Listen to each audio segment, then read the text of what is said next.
Welcome to Penrose Learning, where we make understanding easy. You'll start by preparing the essentials so OneDrive can run without interruption. Sign into your Windows account and confirm critical updates are installed. This prevents sync conflicts. Make sure you have enough free disk space and that the OneDrive app exists on your PC. Now open OneDrive from the Start menu or the System tray and follow the initial prompts to sign in with your Microsoft account. This links your files and begins the sync handshake. Once signed in, you'll verify which folders sync and how. Open OneDrive settings, choose Account, then select folders to pick what stays local versus cloud only. Enable Files on Demand to save space. Check the Account tab for correct email and to add or unlink accounts if needed.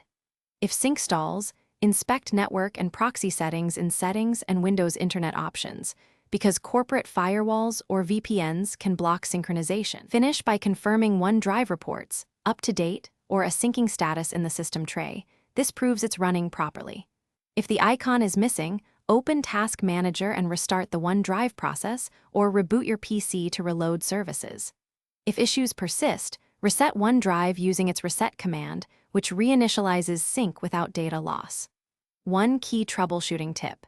Check Event Viewer or the OneDrive error dialog for specific codes. They point to permissions, storage, or network causes you can fix. Thanks for watching. If this was helpful, leave a like and consider subscribing. See you next time.